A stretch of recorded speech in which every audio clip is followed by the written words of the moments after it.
Salam damai sejahtera di dalam Tuhan kita Yesus Kristus. Ya, kami dari Great Commission Gospel Ministry, yaitu pelayanan Injil Amanat Agung, dan kami berlokasi di Los Angeles, California, USA atau USA, di itu Amerika Serikat. Dan nama saya ialah Pendeta Cornelius Ritiau. Ya, sekali lagi kami berkumpul untuk mendengarkan firman Tuhan. Tapi sebelum itu mari kita berdoa bersama-sama. Bapa dalam surga, terima kasih atas hari yang baru ini yang Kau berikan kepada kami. Kami mohon Kau berikan kami juga roh yang baru, supaya kami terus menyembah-Mu dalam roh dan kebenaran, dan juga berikan kami hati yang baru, supaya kami juga menyembah bukan dengan mulut bibir kami, tapi dengan hati kami. Berkati kami, berkati firman-Mu, juga hamba, ampuni segala dosa dan salah hamba, penuhi hamba dengan Roh Kudus, sehingga setiap perkataan yang akan hamba ucapkan hari ini dipimpin oleh Roh Kudus demi kemuliaan-Mu Bapa. Di dalam nama Tuhan Yesus Kristus, hamba berdoa. Dan kita semua katakan, Amin. Amin, Bapak Ibu. Ya, sebelum itu seperti biasa saya ada note, kita akan baca note seperti ini. Ada satu hal yang sangat berharga yang Tuhan Allah berikan kepada kita sebagai manusia, yaitu apa? Pikiran kita. Dan seringkali keputusan, tindakan-tindakan kita bergantung dari pikiran kita, yaitu tindakan yang jahat maupun yang baik. Oleh sebab itu kita akan berbicara judulnya, yaitu pikiran. The thoughts, bahasa Inggrisnya, pikiran. Ya, kita akan melihat poin nomor 1, yaitu Yesus mengetahui. Jesus knows. Kita akan baca Matius pasal 9 ayat 1-4. Sesudah itu naiklah Yesus ke dalam perahu lalu menyeberang. Kemudian sampailah ia ke kotanya sendiri. Terus ayat 2-nya mengatakan seperti ini. Maka dibawa oranglah kepada Yesus seorang lumpuh yang terbaring di tempat tidurnya. Ketika Yesus melihat iman mereka, ya saya bagi dua, kita continue. Berkatalah ia, yaitu Yesus, kepada orang lumpuh itu, percayalah, hai anakku, dosamu sudah diampuni. Tuhan Yesus menyebut anak di sini ya. Pada saat itu Tuhan Yesus umur 30-an kira-kira. Saya tidak tahu orang lumpuh ini umur berapa, tapi Tuhan Yesus katakan, hai anakku. Nah, di sini Yesus berkata dengan kuasa dan dengan otoritas. Selanjutnya kita baca ayatnya seperti ini, ayat 3. Maka berkatalah beberapa orang ahli Taurat dalam apa? Dalam hatinya. Jadi tidak terucapkan dalam hatinya. Ia, yaitu Yesus, menghujat Allah. By the way, menghujat Allah adalah satu tuduhan yang sangat menghina dan merendahkan Yesus. Ayat selanjutnya, ayat 4 kita baca seperti ini. Tetapi Yesus apa? Mengetahui pikiran mereka, yaitu para ahli Taurat, lalu berkata, mengapa kamu atau para ahli Taurat memikirkan hal-hal yang jahat di dalam hatimu? Luar biasa ya. Mereka tidak ngomong, diam aja, mikir Tuhan Yesus sudah tahu. Judulnya kita Yesus mengetahui ya. Ya, Yohanes 2 ayat 5 kita baca seperti ini, yang berbunyi, dan karena tidak perlu seorang pun memberi kesaksian kepadanya, kepada Yesus, tentang manusia. Dia nggak perlu orang ngomong sama dia kesaksian. Sebab Yesus apa? Dia tahu apa yang ada di dalam hati manusia. Bapak Ibu, apa yang dalam hati saudara sekarang ini? Tuhan Yesus tahu, nggak usah ngomong. Dia tahu semuanya. Ibrani 4 ayat 12 dan 13, kita baca seperti ini. Sebab firman Allah hidup dan kuat, dan lebih tajam daripada pedang bermata dua manapun. Ia menusuk amat dalam sampai memisahkan jiwa dan roh, sendi-sendi dan sum-sum, Ia sanggup membedakan pertimbangan dan apa? Dan pikiran hati kita. Wow, luar biasa Tuhan ini. Nah saudaraku, firman Tuhan lebih tajam daripada pedang bermata dua. Seringkali kita dengar ya orang berbicara, firman Tuhan itu adalah pedang bermata dua. Bukan, seperti lebih tajam daripada pedang bermata dua. Jadi dia bukan pedang bermata dua firman Tuhan. Oke, ayat 13 kita baca seperti ini. Itu hanya sedikit informasi.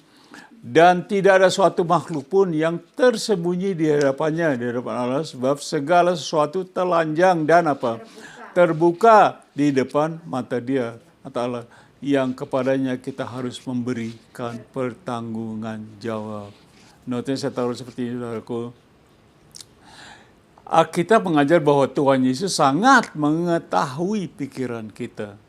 Khususnya pikiran kita yang begitu jahat terhadap Dia, seperti pikiran orang-orang Farisi. Yesus tahu. Seorang hati-hati kalau berpikir ya.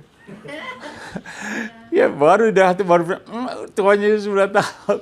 Dia maha tahu. Dia mengetahui. Coba notis selanjutnya saya taruh seperti ini.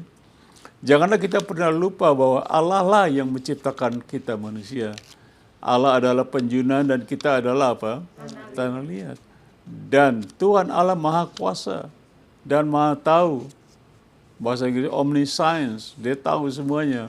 Matius 12, 24-28 mengatakan, tetapi ketika orang Farisi mendengar yang mereka berkata dengan Beelzebul, penghulu setan, ia mengusir setan. Ayat 25 kita lihat, tetapi apa? Yesus mengetahui apa? Pikiran mereka. Orang-orang Farisi itu lalu berkata kepada mereka, ayat 26, kita baca, saya bagi dua, maaf. Setiap pekerjaan terpecah-pecah, kerajaan maksud saya, setiap kerajaan terpecah-pecah, pasti binasa, dan setiap kota atau rumah tangga yang terpecah-pecah tidak dapat bertahan. Bagaimana rumah tangga kita? Terpecah-pecah? Oke. Selanjutnya kita baca seperti ini. Demikian juga kalau iblis mengusir iblis, ia pun terbagi-bagi dan melawan dirinya sendiri. Bagaimanakah kerajaannya? Itu kerajaan iblis dapat bertahan. Ayat 27 selanjutnya kita baca seperti ini. Jadi jika aku, Yesus, mengusir setan dengan kuasa Beelzebul, dengan kuasa siapakah pengikut-pengikutmu mengusirnya? Sebab itu merekalah yang menjadi hakimmu. Ayat 28 kita baca pelan-pelan. Tetapi jika aku, yaitu Yesus, mengusir setan dengan kuasa Roh Allah, itu Roh Kudus, maka sesungguhnya kerajaan Allah sudah datang kepadamu. Amin. Ayat kita baca Matius 26 ayat 6-12. Kita baca dengan cepat. Ketika Yesus ada di Betania di rumah Simon si kusta, Yesus bergaul dengan orang kusta ya. Dia datang ke rumah Simon orang kusta. Ayat 7. Kita yang cepat baca sini. Datanglah seorang perempuan kepadanya membawa sebuah buli-buli volam berisi minyak wangi yang mahal. Minyak itu dicurahkannya ke atas kepala Yesus yang sedang duduk makan. Ayat selanjutnya 8. Tuhan Yesus berkata, melihat itu murid-muridnya gusar dan berkata, untuk apa pemborosannya nih? Ini murid-murid nih. Tadi maaf saya kata bukan Yesus, murid-murid. Ayat 9. Murid-murid mengatakan, untuk apa? Sebab minyak itu dapat dijual dengan mahal dan uangnya dapat diberikan kepada orang-orang miskin. Ayat 10 kita baca. Tetapi Yesus apa? Mengetahui pikiran. Ingat kita belajar tentang Yesus mengetahui pikiran mereka, murid-murid. Lalu berkata, mengapa kamu menyusahkan perempuan ini? Sebab ia telah melakukan suatu perbuatan yang baik padaku. Tapi mereka orang murid-murid nggak senang gitu ya. Selanjutnya, karena orang-orang miskin selalu ada padamu, tetapi aku tidak akan selalu bersama-sama kamu. Ayat 12.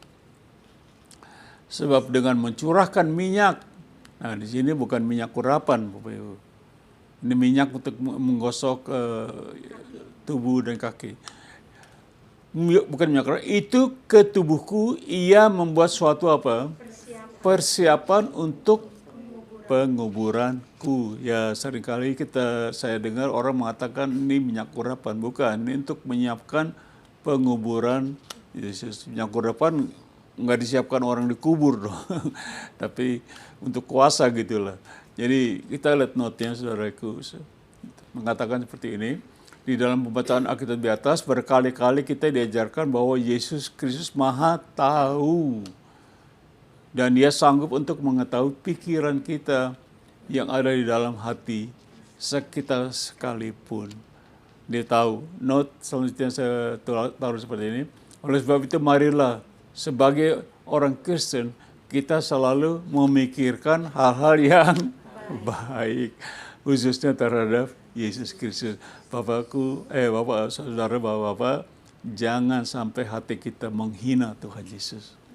Jangan sampai apalagi kita menghujat Tuhan Yesus. Dia tahu. Dia tahu. Biar saudara beragama apapun, latar belakang hidup agama apapun, Yesus tahu pikiran kita, pikiran manusia. Poin nomor 2, kita akan belajar judulnya perkara di atas, things above. Perkara di atas. Kita akan lihat Kolose pasal 3 ayat 1 dan 4. Karena itu kalau kamu dibangkitkan bersama dengan Kristus, carilah perkara yang di mana? Di atas, di mana Kristus ada duduk sebelah kanan Allah. Nah, sekarang Tuhan Yesus ada di atas. Setelah dia bangkit, dia naik ke surga. Ayat 2 mengatakan seperti ini. Pikirkanlah perkara yang di atas atau di surga, bukan yang di bumi, di mana ada banyak sekali masalah hidup kita di bumi ini, betul?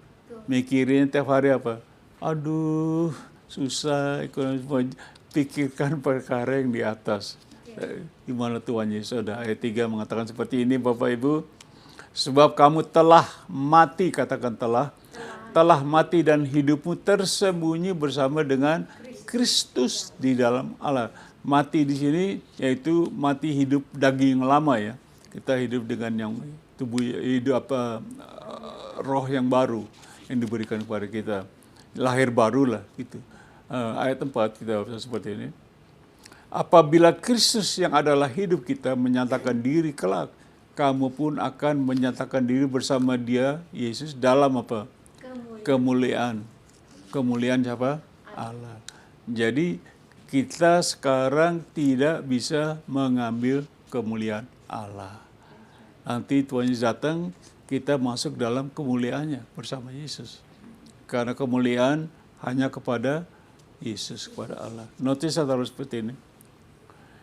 Yesus mengatakan, seperti yang kita semua ketahui dan sedang alami sekarang, bahwa keadaan dunia pada akhir-akhir terakhir ini sedang begitu bergejolak. Continue, saya bagi 2 notnya. Dengan segala perkara yang sangat tidak menyenangkan dan menolong kita. Oleh sebab itu marilah kita mencari dan apa? Memikirkan perkara yang di atas, di mana Tuhan Yesus ada. Jadi enteng, saudara pikir. Udah susah, kita pikir susah, kita nggak pikir bagaimana Tuhan menyediakan segalanya dari surga. Poin 3, kita akan belajar, itu judulnya dipikirkan Allah, God's thought. God's thought. Matius pasal 16 ayat 21 sampai 23 mengatakan, sejak waktu itu Yesus mulai menyatakan kepada murid-muridnya bahwa ia harus pergi ke Yerusalem dan menanggung, continue, saya bagi 2 ayat ini, menanggung banyak penderitaan dari pihak tua-tua, imam-imam kepala dan ahli-ahli Taurat. Lalu apa? Dibunuh dan dibangkitkan pada hari ketiga. Ayat selanjutnya kita baca seperti ini. Tetapi Petrus apa? Dia nggak senang Tuhan Yesus ngomong gitu. Petrus menarik Yesus ke samping dan apa? Menegur dia. Menegur dia. Katanya, katanya, Tuhan, kiranya Allah menjauhkan hal itu. Hal itu sekali-kali tak akan menimpa engkau. Nah, Tuhan Yesus kasih tahu rencana Allah, tapi Petrus nggak senang. Nggak boleh katanya. Allah nggak boleh begitu. Gitu ya. Kedengarannya bagus sekali ya Petrus ya. Tapi baca ayat 23, apa yang terjadi? Maka Yesus berpaling dan berkata kepada Petrus, baca yang keras. Nyala Petrus. Nyala Petrus tidak. Nyala Iblis. Bukan, dia tidak bilang bukan Petrus. Mungkin pada saat ini Tuhan Yesus tahu ini Petrus diganggu sama iblis nih. Karena rencana Allah untuk Yesus kayu salib itu iblis nggak suka. Iblis tidak mau Yesus kayu salib. Makanya Tuhan Yesus katakan, nyahlah iblis. Saya nggak pernah panggil orang iblis, saudara. Katanya panitia kalau ngomong tuh suaranya keras dan ini. Saya nggak pernah panggil orang iblis, saudaraku. Nyala iblis, bukan. Engkau suatu batu, sandungan bagiku, bagi Yesus. Iblisnya. Terus continue, kita bagi dua ayat ini. Sebab engkau bukan memikirkan apa yang dipikirkan Allah, melainkan apa yang dipikirkan manusia. Wow. Wah, Tuhan pikir apa ya? Tapi kita manusia memikir sendiri gitu ya. Coba notis saya taruh seperti ini. Pertanyaan ialah apakah yang dipikirkan Allah? Dalam hal ini Allah memikirkan bahwa Yesus harus menderita bahkan dibunuh demi keselamatan manusia. Tetapi Petrus secara tidak sadar mencoba untuk merubah pikiran Allah. Jangan gitu Tuhan. Nggak boleh, salah, itu salah. Notes selanjutnya saya taruh seperti ini, mengatakan bahwa seringkali kita hanya memikirkan perkara-perkara manusia. Tetapi kita sama sekali tidak memikirkan apa yang dipikirkan Allah, melainkan apa yang dipikirkan manusia. Sehingga pikiran kita menjadi sangat picik. Ya, pikiran manusia, hikmat manusia, apalagi itu kebodohan bagi Tuhan ya. Coba Amsal 3 ayat 5-6 kita baca seperti ini. Percayalah kepada Tuhan dengan segenap hatimu dan jangan bersandar kepada pengertianmu sendiri, pikiranmu sendiri. Iya, pengertian kan pikiran itu. Ayat 6 seperti ini. Akuilah dia, itu Tuhan Allah, dengan segala lakumu, maka ia akan meluruskan jalanmu. Ya, khususnya jalan pikiran kita. Kita akui Tuhan, jadi dibersihin sama Tuhan jalan pikiran kita, begitu kira-kira. Coba note selanjutnya saya taruh seperti ini. Jadi menurut Anda, pikiran siapa yang jauh lebih tinggi dan lebih sempurna? Pikiran Allah atau pikiran manusia? Anda ambil keputusan. Kalau Anda menjawab pikiran Allah, ya kita pikiran di atas itu. Tapi kalau Anda bilang pikiran manusia, ya Tuhan bilang dalam bahasa Inggris, go ahead, make my day. Silakan pikiran manusia ya. Contohnya tadi Petrus ya, sampai dipanggil iblis gitu. Ya, kita masuk ke poin nomor 4. Poin nomor 4, poin terakhir Bapak Ibu. Hanya ada 4 poin hari ini. Pikiran jahat, evil thoughts. Kita akan baca note-nya mengatakan seperti ini. Sebelum ayatnya, manusia pada dasarnya telah memiliki pikiran yang jahat, bahkan sejak lahirnya. Oleh sebab itu manusia sangat memerlukan pikiran Allah. Kita perlu, saudaraku, kita perlu tenang apa yang Allah pikirkan. Kalau saya tanya, Allah pikirkan yang baik atau yang jahat? Selalu baik. Ya, jadi pikiran kita disamakan dengan apa yang Allah pikirkan. Mazmur 51 ayat 4-7 ini bercerita tentang pengakuan Daud, Raja Daud. Daud mengaku dosa setelah dia menghampiri Batseba. Ya, Batseba kalian tahu ceritanya, Daud lagi di soto, lagi di atas, dia melihat Batseba sedang mandi di sebelah, di luar. Kelihatan kan zaman dulu mungkin mandi itu terbuka gitu ya.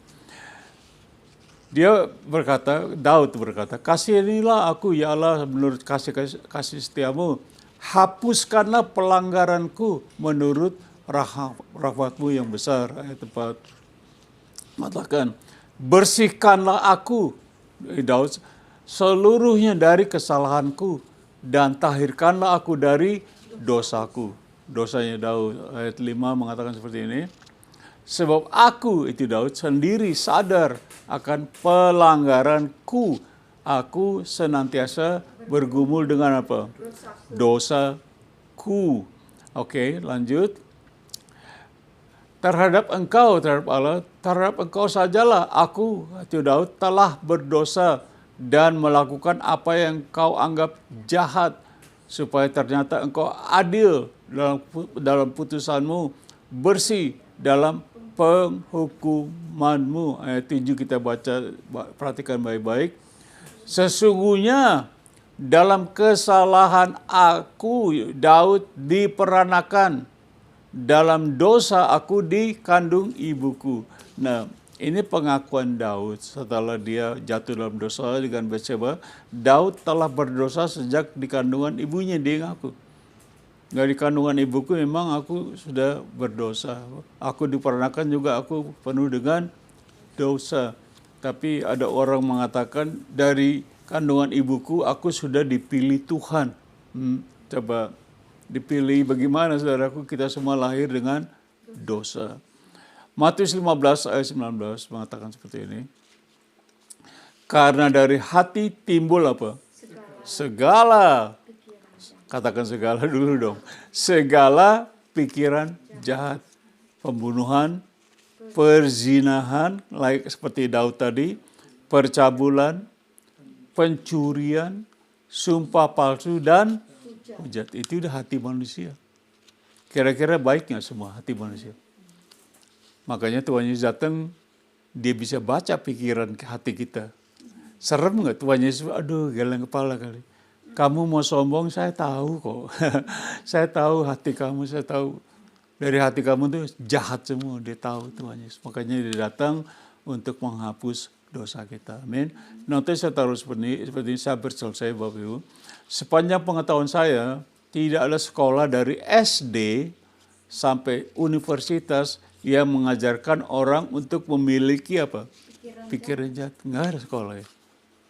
Inilah sekolah SMA untuk membuat kita jadi jahat. Ada tidak? Inilah universitas mengajarkan kita untuk berbuat jahat. Nggak ada kayaknya. Belum pernah saya ketemu sekolah seperti itu. Continue, note-nya saya taruh seperti ini. Dan kalau ada yang mengajarkan itu berbuat jahat, hanya sebagai apa? Brainwash. Hanya sebagai brainwash saja. Karena menurut Yesus Kristus, dari hati manusia timbul segala pikiran jahat. Udah ada pikiran jahat, terus di brainwash lagi sama sekolah. Oh, kita bikin ini. Makanya orang jadi lebih jahat. Pikiran manusia itu, waduh, kalau Tuhan Yesus lihat ngeri banget begitu ya. Coba saya taruh note seperti ini, Bapak Ibu. Jadi sebagai manusia, pikiran kita perlu di apa? Override, bahasa Inggris override, atau diambil alih, artinya dikuasai oleh pikiran Allah supaya kita tidak memiliki pikiran yang jahat. Bisa tidak? Bisa tidak? Dibersihkan dengan kuasa darah Yesus. Ya, kita diperbaharui pikiran kita, ya, hati kita, bahkan diberi roh yang baru. Jadi rubah jadi baik, kita menjadi ciptaan yang baru. Jadi makanya kita harus terima Tuhan Yesus itu. Harus lahir baru. Kalau enggak pikiran kita jahat terus, saudaraku. Memang orang Jakarta bilang sudah dari sononya. Begitu. Enggak bisa dirubah tanpa Tuhan Yesus merubah kita lahir baru. Amin. Jadi ringkasannya saya sudah selesai. Kita berbicara judulnya itu apa tadi? Pikiran. Kita berbicara tentang pikiran, khususnya pikiran manusia ya. Dan Allah. Nomor satu kita belajar Yesus mengetahui. Percaya nggak Yesus mengetahui? Amin. Sekarang nih Anda dan saya sedang berpikir, saya ngobrol, saya mau pikir, Tuhan Yesus sudah tahu gitu ya. Oh, dia lihat, wah ini jahat banget ya. Yang nomor dua kita belajar perkara di atas. Pikirkanlah, carilah perkara yang di atas, di mana Tuhan Yesus ada ya. Nomor tiga, dipikirkan. Iya, yang dipikirkan manusia ya jahat, apa yang dipikirkan Allah baik gitu ya. Kita belajar 4, pikiran jahat. Kita belajar Daud mengaku dia pikiran jahat sehingga dia mengadakan satu mesum hubungan yang tidak layak dengan Batseba. Itu Raja Daud mengaku. Oke, kita akan lihat aplikasi Bapak Ibu. Jadi kalau saya boleh mengumpamakan, pikiran jahat itu seperti apa? Lumpur hidup. Tahu lumpur hidup itu? The sinking sand, bahasa Inggris. Artinya lumpur yang kalau semakin kita masuk ke dalamnya, semakin kita tenggelam, binasa. Semakin kita bergerak dalam lumpur hidup, kita binasa. Nah, pikiran kita manusia seperti itu lumpur hidup. Makin kita berpikir secara manusiawi, kita makin jatuh ke dalam lumpur ini, dosa. Itu seperti lumpur hidup atau sinking sand. Selanjutnya saya taruh aplikasi seperti ini. Oleh sebab itu marilah kita cari dan pikirkan perkara di atas di mana Tuhan Yesus ada duduk di sebelah kanan Allah Bapa di surga. Dan juga kita cari, kita berdoa seperti Daud berdoa berkata, ampuni saya. Kita mengaku dosa kita, ampuni Bapa, pikiran saya ini merusak hidup saya.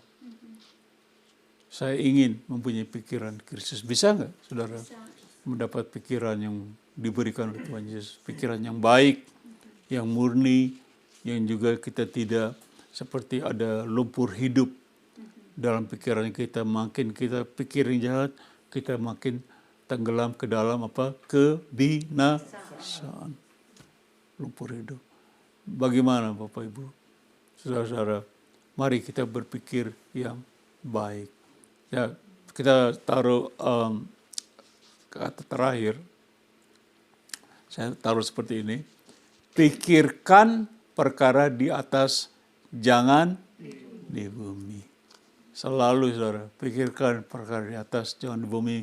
Supaya pikiran kita diubah oleh Tuhan Yesus yang ada di atas, duduk di sebelah kanan Allah Bapa sekarang. Sekarang Tuhan Yesus nggak ada lagi di bumi, sudah naik dia.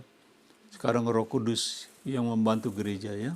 Amin. Tapi nanti dia akan datang kembali, atau kali itu tidak tahu kapan, mungkin hari ini dia akan datang untuk membawa kita pulang ke surga. Mau masuk surga nggak? Saya gregetan, saudara. Saya mau Tuhan Yesus datang hari ini. Amin. Capek. Apalagi 53 tahun kira-kira saya bersama Tuhan Yesus melayani. Saya bertobat sudah 53 tahun.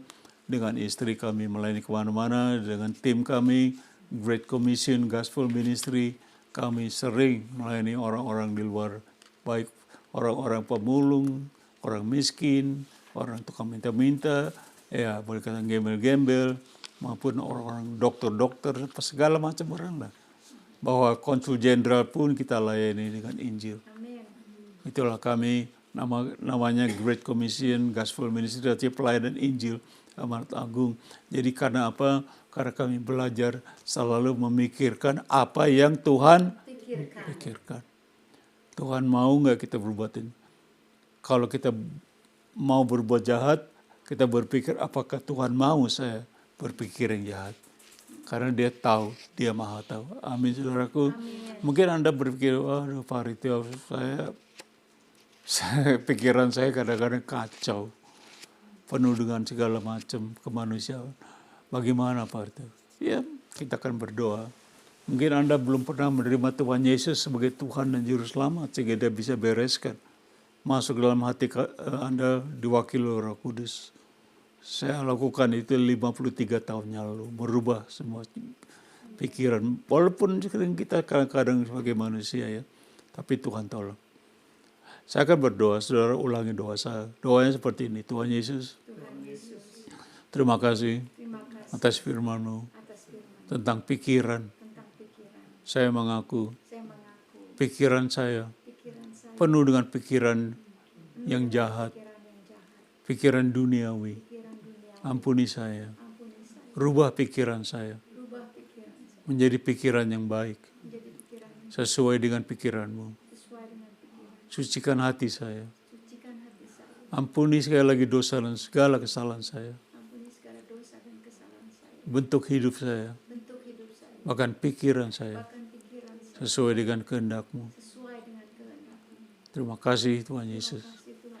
Di dalam nama-Mu saya berdoa. Amin. Amin. Kalau saudara dengan jujur berdoa seperti itu, ini hari juga, saudara dirubah menjadi ciptaan yang baru. mari kita terima berkat. Kiranya kasih Allah Bapa kita di surga, kasih yang agape, yang baik sekali, dan seluruh anugerah melalui Tuhan Yesus, Tuhan dan Juru Selamat kita. Dan kiranya persekutuan di dalam Roh Kudus maupun kuat kuasa Roh Kudus menyertai kita, dan damai sejahtera Tuhan Yesus memelihara hati kita dari saat ini sampai selama-lamanya. Di dalam namanya kami berdoa, dan semua kita katakan amin. Ya, Bapak Ibu, demikian hari ini firman Tuhan. Saya berharap kita akan berjumpa lagi minggu depan. Kita akan belajar lagi dari firman Tuhan. Dan nanti saya katakan terima kasih. God bless you. Bye-bye.